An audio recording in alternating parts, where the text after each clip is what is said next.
জেগে উঠুন আর দেখুন এই মুহূর্তে সবচেয়ে বড় খবর যে ভেদাস সিটিতে লেক পুরোপুরি বরফে ঢাকা পড়ে গেছে। লোকে সেখানে আইস স্কেটিং করছে, যেন মনে হচ্ছে ভেদাস সিটি কাশ্মীরে বদলে গেছে।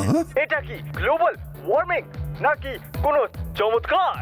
এই সব প্রশ্নের উত্তর নিয়ে আমরা খুব তাড়াতাড়ি ফিরবো। ততক্ষণ আপনারা দেখতে থাকুন ভেদাস সিটি চ্যানেল। দাদু, আমি বন্ধুদের সাথে লেকে আইস স্কেটিং করতে যাচ্ছি। আরে তুমি একলা কেন যাবে? আমরা সবাই যাব। ভীম সিং, যাবার ব্যবস্থা করো।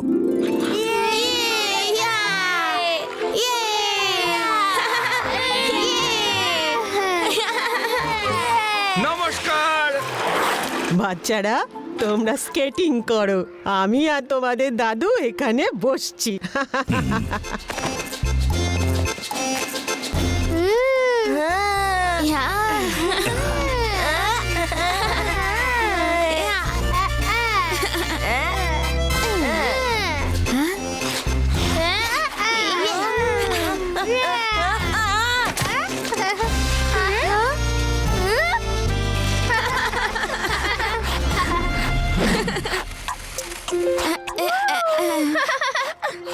কত মজা হচ্ছে, বিশ্বাসই হচ্ছে না ভেদাস সিটির লেক বরফ হয়ে গেছে।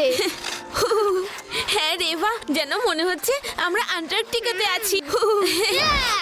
দেখো আমি কি সুন্দর স্কেটিং করি।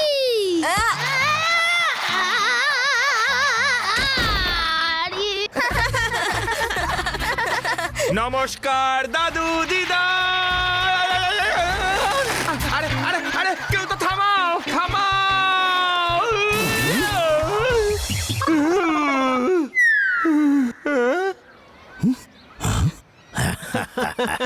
একবার আমাদের গ্রামের লেকটাও ঠান্ডায় জমে গিয়েছিল।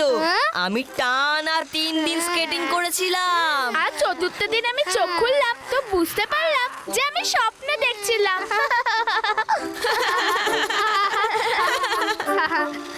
এত সুন্দর আবহাওয়া, আমার গান গাইতে ইচ্ছে করছে।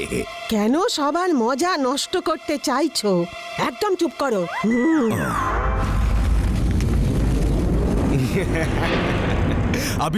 আবিষ্কারের কোনো তুলনা নেই।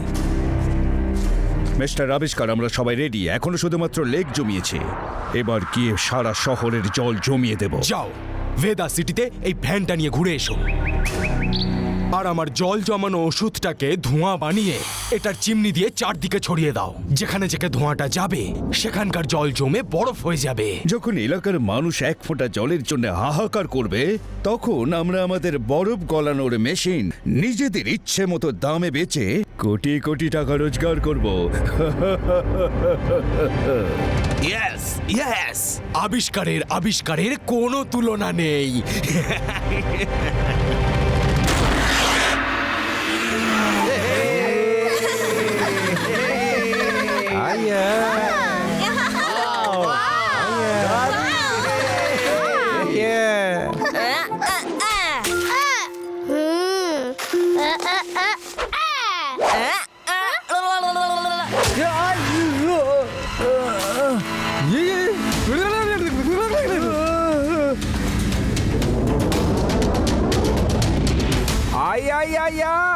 क्या हेल्प करो प्लीज, क्या तो थामाओ।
তুমি সবার প্রাণ বাঁচালে।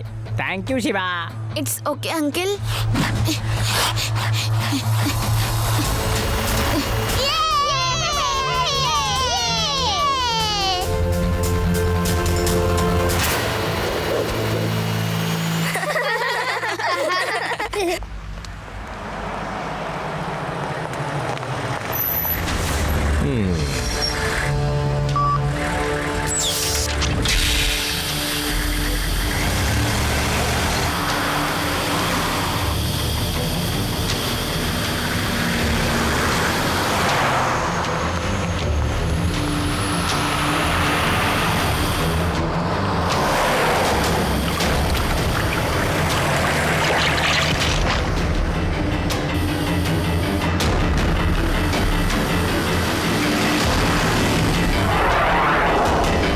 ভীম সিং, তাড়াতাড়ি গরম গরম চা নিয়ে এসো। আমি এক্ষুনি বানিয়ে আনছি দাদু।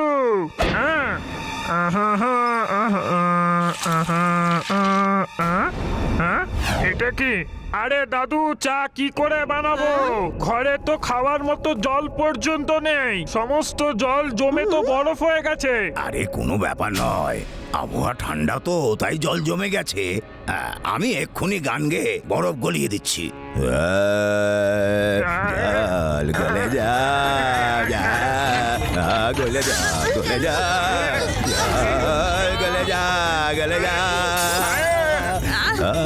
এখন তোমার গান গাওয়া বন্ধ করো, আমি প্রতিবেশীদের কাছ থেকে জিজ্ঞাসা করে আসছি। আইয়া আইয়া, ওনার কি হলো? আরে ও তো লঙ্কা খেয়েছে, আর ঘরে এক ফোঁটা জলও নেই, সব জমে গেছে বাবা। আরে বাবা, আমাদের বাড়িতেও এক ফোঁটা জল নেই। শুনেছি বেদাস চকের কাছে যে চাপাকলটা আছে তাতে জল পড়ছে, তাড়াতাড়ি চলো। চলো চলো ভীম সিং, জল তুলতে চলো।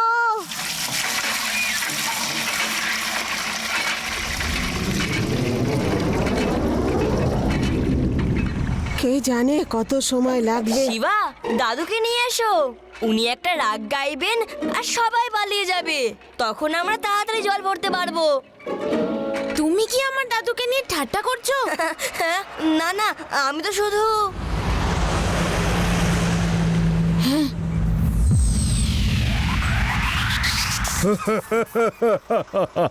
জল ভরো ভরো, আর কতক্ষণ ভরবে?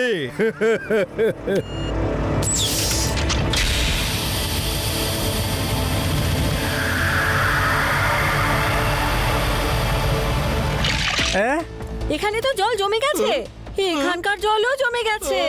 হ্যাঁ ঈশ্বর, এখন আমরা কি খাবো? ও লাড্ডু সিং বাবু, কিছু করুন, জলের কোনো ব্যবস্থা করুন। আরে দিদা, কাল থেকে আমি স্নান করিনি, সকাল থেকে এক ফোঁটা জল পর্যন্ত খাইনি। কি যে করি আমি? আমি তো নিজেই জল ভরতে এসেছিলাম, দেখুন। জল জমছে কি করে? জল তো ঠান্ডায় জমে, কিন্তু এখানে তো একটুও ঠান্ডা নেই। তাহলে জল জমছে কি করে? ওই ভ্যানটার জন্য জমছে না তো? যখনই ওই ভ্যানটা এখানে এলো জল জমা শুরু হলো। আমি গিয়ে চেক করছি। আঙ্কেল, আপনারা কি কিছু বিক্রি করছেন? এই পুচকে যাও, নিজের কাজ করো।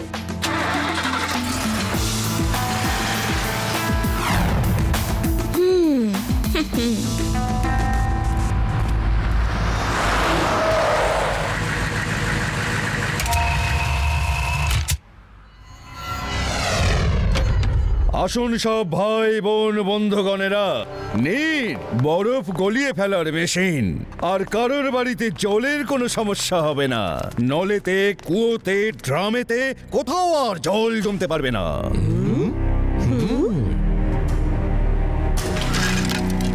এটা তো ওই ভ্যানটাই, আর লোকগুলোও একই, শুধু এই ভ্যানটার ওপর কোনো চিমনি নেই। দেখি গিয়ে লোকগুলো কি করছে। বলছি বর্দা, এই মেশিনটার কত দাম? 10,000 টাকা। কি বলছেন বর্দা, 10,000? এত দামি? নিতে হলে নিয়ে নিন, যখন শর্ট সাপ্লাই হবে না 50,000-এ কিনতে হবে। আমাকে দাও, আমার বাড়িতে এক ফোঁটাও জল নেই।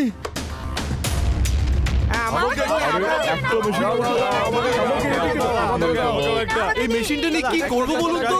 এটা বাড়িতে নিয়ে গিয়ে অন করবেন। এর লিকুইড যখন বাড়িতে ছড়িয়ে যাবে তখন চারিদিকের বরফ আপনা আপনি গলে যাবে।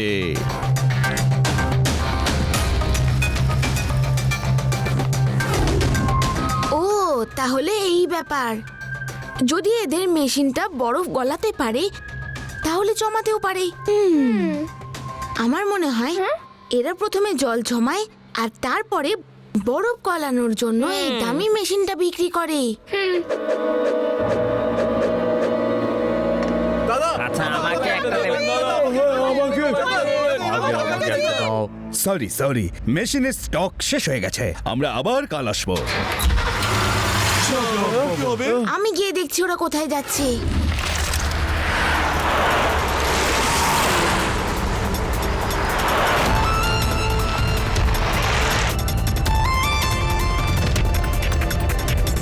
এটা তো সেই বাচ্চাটা যে প্রথমে জিজ্ঞাসাবাদ করছিল, এখন আবার আমাদের পিছু নিয়েছে।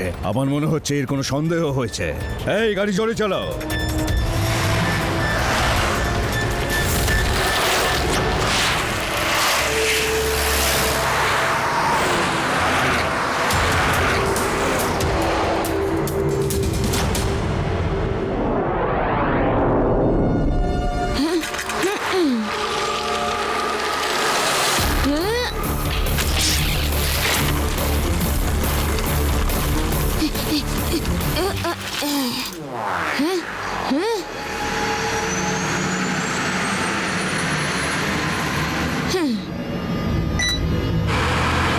ভালোই হয়েছে বাচ্চাটার পিছু ধাওয়া করতে পারেনি।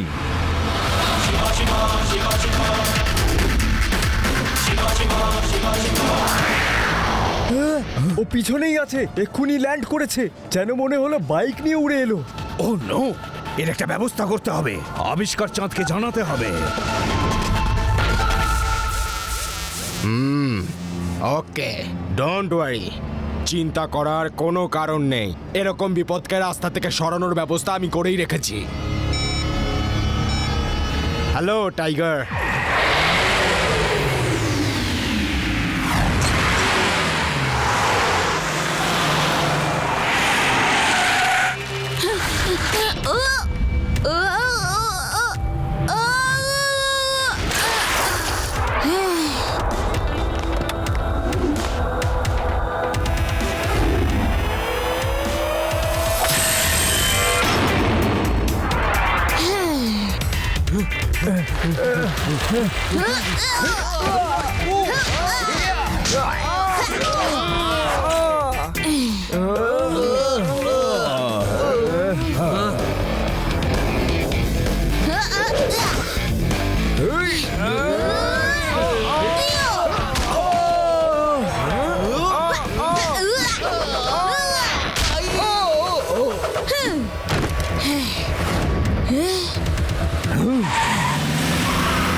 আবিষ্কার স্যার ওই গুন্ডাগুলোকে তো মেরে ছাতু করে দিল।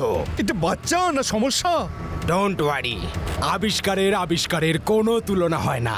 ভ্যানে যে ব্লু কালারের বাটনটা আছে ওটাকে জোরে টেপো আর অ্যাক্সিলারেটরটাকে চাপো। কিছুক্ষণের মধ্যেই বাচ্চাটা বরফে পরিণত হবে। ওকে বস।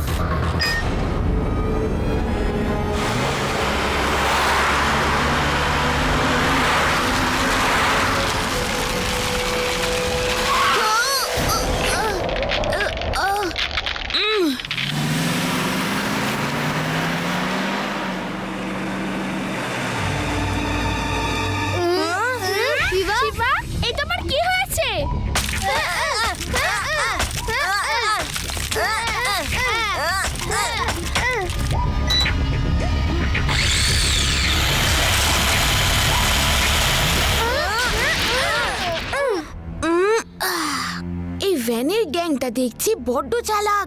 লোকগুলো প্রথমে জল জমায় আর তারপরে আইস গলানোর মেশিন বিক্রি করে। লাড্ডু সিং স্যারকে নিয়ে এসো, আমি ওদের পিছু নিচ্ছি।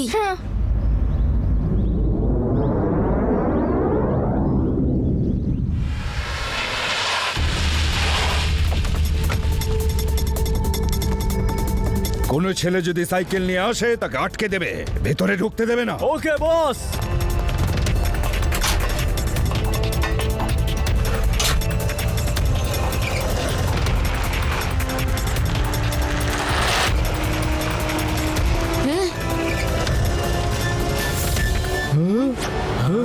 এই থামো, কে তুমি? সরি, একদম সময় নেই, নয়তো বলতাম আমি কে।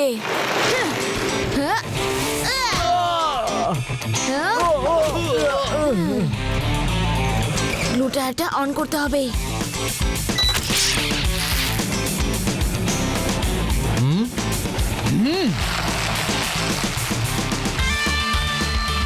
এই আপদ তো দেখছি কিছুতেই পিছু ছাড়ছে না। দেখো কিভাবে সাইকেল চালাচ্ছে।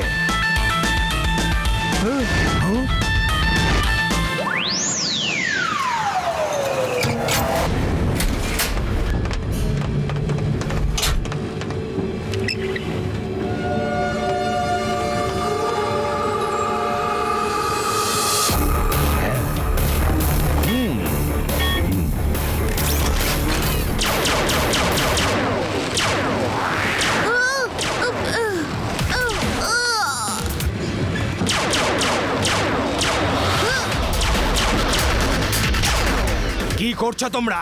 কেবেলটা যদি ছিঁড়ে যায় আমরা সবাই নিচে পড়ে যাব। বস ও কিছুতেই পিছু ছাড়ছে না, আদা জল খেয়ে লেগে আছে। যখন আদাই নেই তার উপর আবার জল এলো থেকে।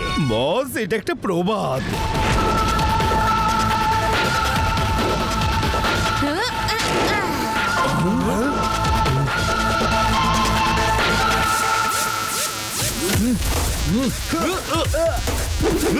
এরা দুজন আমার বেস্ট কমান্ডো, এক্ষুনি ওর সমস্ত হাড়গোড় ভেঙে দেবে।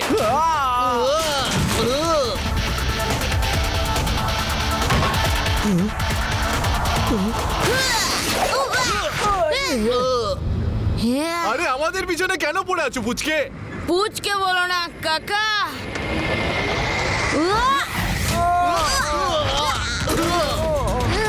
শিবা, আমি হলাম শিবা। কেউ ওকে আটকাও, আটকাও ওকে।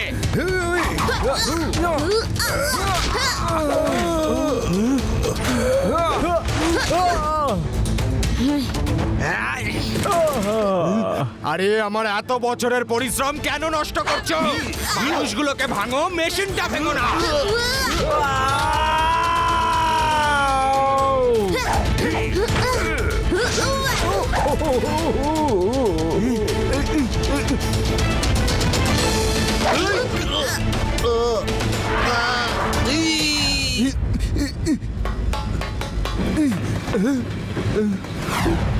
কেন আমার পেছনে পড়ে রয়েছো? সরি ভাই, ভুল হয়ে গেছে, আমাকে ছেড়ে দাও। I am sorry. আমার হাতটা ধরে ওপরে টানো প্লিজ।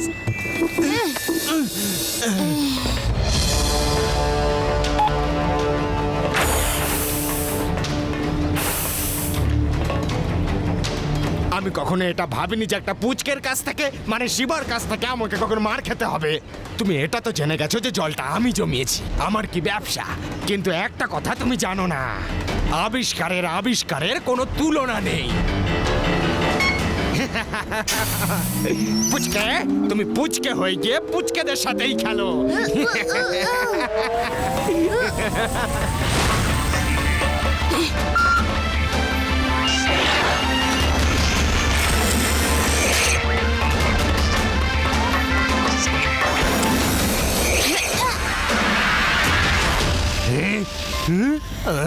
এ আবার ওড়েও নাকি?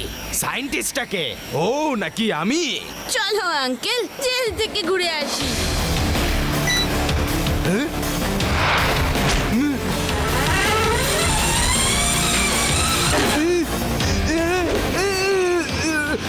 না, ছেড়ে দাও আমাকে, আমি জেলে যেতে চাই না।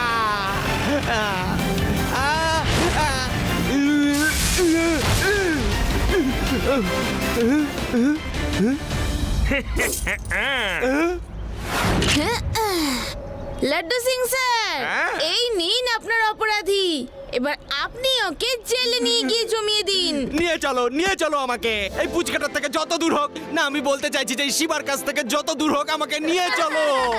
এর মুখ আমি দেখতে চাই না। জেলে শুধু আমার মুখই দেখো।